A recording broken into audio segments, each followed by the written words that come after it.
Hello and welcome to a new Lakeside Parkway video. Hope you're enjoying these more smaller videos but more regular.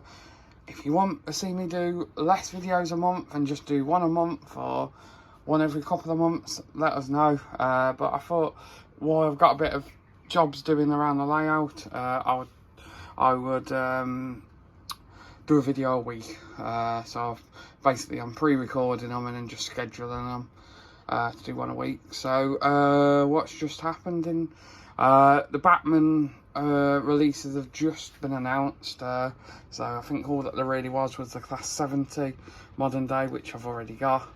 Apart from that, there's nothing really new. So I'll stick with not buying anything off that one for this time. Save me a bit of money. So I think the next purchases that are due out is I've got the Steam Prince Charles, Prince of Wales, the one with actually Steams, that comes out soon, and then there's a few wagons and stuff coming out, but apart from that, that's about it, to be honest. Yeah, so let's take a look at what I wanted to ask your help for in this video. So basically I've got this area here which is the container yard, which I've stripped all the containers out of for this. So what I want to do is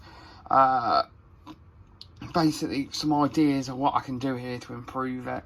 Obviously the TMD, which was in the last video, the one before,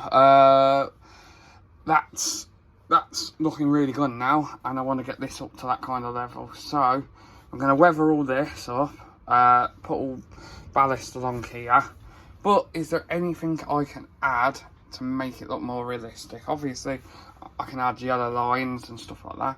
So yeah, if anyone's got any ideas, leave it in the comments below. The other thing I wanted to talk to you about was wiring for lights. So what I'm planning on doing is, because I run quite a lot of like the Kites lights which require 3 volt, but I also have quite a lot of 12 volt stuff. So does anyone have any suggestions where I can get, I probably need about 10 meters of wire. There's basically I'll have 3 lots of bus bars running underneath the layout. So that's the one for the track power, but I want 2 others, but obviously I want different colours. Anyone got any ideas where I can get wire from like that to run under, to give me a 12 volt feed and a 3 volt feed underneath the layout? But yeah, bit of a question video, but yeah, hope you enjoyed it, and we'll see you in the next one.